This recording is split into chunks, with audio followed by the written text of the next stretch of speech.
Hey guys, what's going on? Andrew coming at you.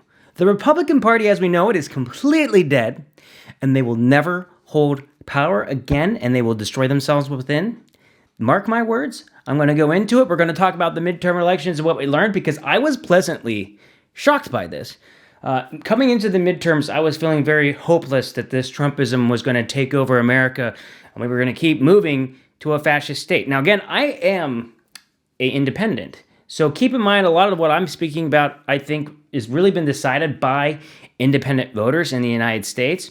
You know, given all the history of the United States, when you look at how high the inflation rates were and how terrible the economy is right now and how the Biden does not have the greatest approval rating, Biden and the Democrats should have lost big, and the Republicans should have completely curb stomped the Democrats and taken the House and taken the Senate. This should have been a big, massive red wave. That's what history was telling us. But something happened in our history that's never happened before. See, we've never had a president deny the election results and then never go away. Meaning, usually when a president loses an election, they go away. But he didn't. He kept speaking, and he kept involving himself as the leader of the Republican Party. So he started to support candidates that were just completely loyal to him. So you had a lot of these Republican candidates who were just like, I'm pro Donald Trump, whatever Donald Trump says, I like, and I like everything Donald Trump. And so, to be fair, a lot of these candidates that he handpicked, they won in the primaries, but they weren't strong enough candidates to really be able to debate well or come up with ideas. Listen, the culture war stuff, talking about transgender bathrooms, you need to come to the table with ideas. And I honestly think that the Republican Party should stick to being fiscally conservative and talk about the economy. But what we learned from this election was, instead of being a referendum on Joe Biden, which is usually always what a midterms is, it's a referendum on the current presidency, it became a referendum on Trump and Trumpism. Because I believe a lot of independent voters, we weren't happy that this guy wouldn't just go away and that he has a stronghold on the party. I'm a Pennsylvania, so let's look at my state in Pennsylvania. You got Doug Mastriano, who was running for governor, who was like a nutbag, a complete nutbag. I mean, he said that God was the reason that he ran because God spoke to him.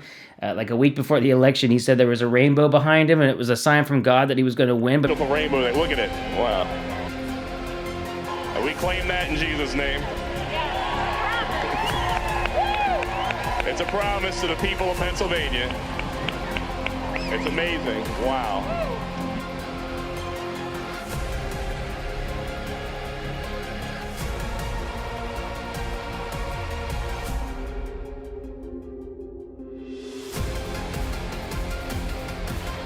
It's a sign in heaven. Personally, God spoke to me and said, "You're kind of a jerk, dude." I don't know. Maybe we must not be talking to the same God, I guess. In all seriousness, as loyal as his base was, because this is the Christian right, the fanatics, but also people that were just upset about the laws that were passed with COVID. Again, you can run on that anger and you can win a little bit, but if you just come with anger and without any ideas and solutions, you're going to get stomped. And Doug Mastriano got completely destroyed. And the crazy thing is, Trump endorsed him, and I think that's the reason that Fetterman won the Senate, because people saw this nutbag at the top when they're picking for governor, and they said, you know what, I don't want to go with Dr. Oz. And so they went with the Democratic leader.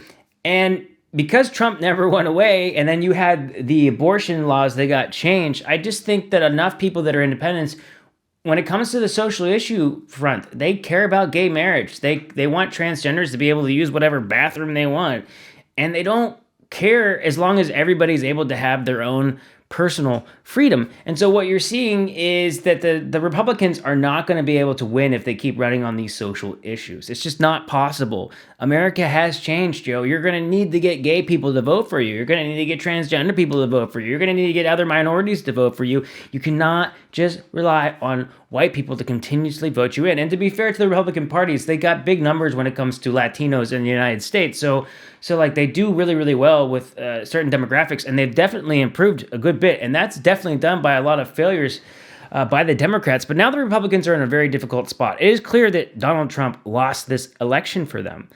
And he's going to announce he's going to run for president next week. And there's no way that Trump can win. And I think a lot of the people's fears were that if Trump lost this next time, but enough of his Trumpism people got in that he could maybe actually do a coup and get people to deny the election that were in Congress. But now that ship has sailed. That's not going to happen, which we can clearly see because most of the candidates that he backed lost.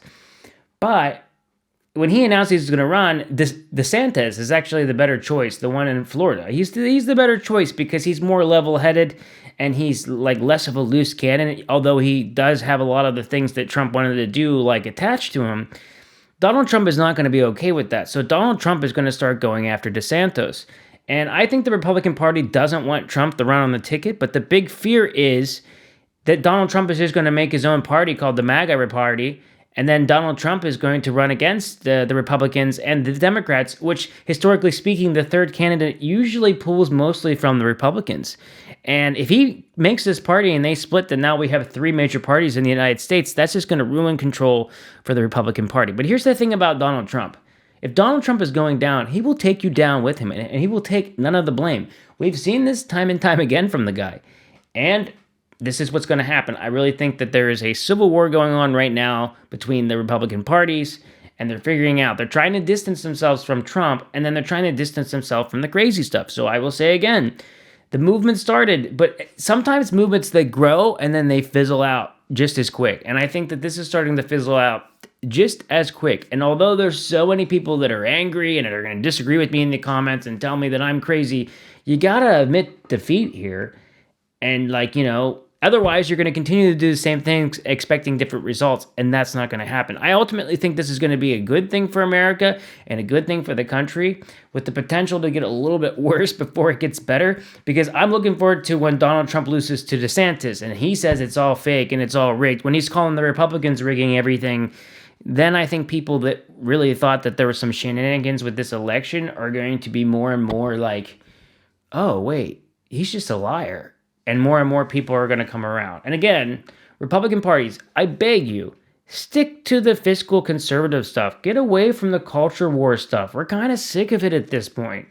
Stop. Just come to the table with ideas. Just be a traditional Republican again, and you're probably going to get more people that are independents to vote for you. But keep pushing the wackiness, the craziness, and aligning yourself with the Christian right. And again, I don't have any problem with anyone being a Christian, but when you're getting that Christian part where God's talking to you and God's telling you how to vote and God's telling you to vote Republican, then yes, you're just being a false prophet and pretty much being an evil person in a sense. The people that are religious, that are pastors, that are pushing political narratives, shame on you. Shame on you. The people that are pushing this, all in the name of God, get over yourself, man. Look at the Taliban in the back, the view mirror. Look what they did, and start to see how you're not that far off. And the thing that's really showing how crucial this is for the Republicans, I think, is Lauren Boebert in a neck-and-neck race. I mean, at this point, she might lose this election. And she was one of the top crazies in office, and she's about to get possibly voted out. If that isn't a referendum on her and Trumpism, I don't know what is. So these are my thoughts on this as an independent voter. I'm sure a lot of people can disagree with me, which is fine. But if you just disagree and don't listen, I think that you're just going to continue to not have any positive results. And I actually feel very hopeful for America because I think that it's got a lot of people excited about politics, even if it was out of fear. Still, fear is the biggest motivator. I think the Republicans are fearful that America is going to become a socialistic hellhole, and the Democrats were fearful that they were going to lose democracy. But through this, you've got a lot of more young people excited about politics, and they see that their vote really, really does matter. And I think America is going to drastically change over the next 5 to 10 years. And if you're in Europe, you should care about America's politics because usually the things that happen in America happen here first, and then they end up happening in Europe later on. So if our democracy is being tested and you see the process, make no mistake, Sweden's will be as well, Germany's will be as well. It's happening in all across the United States and all across the Western world in general. Okay? Thank you, guys. I'll see you in the next one. Hej då.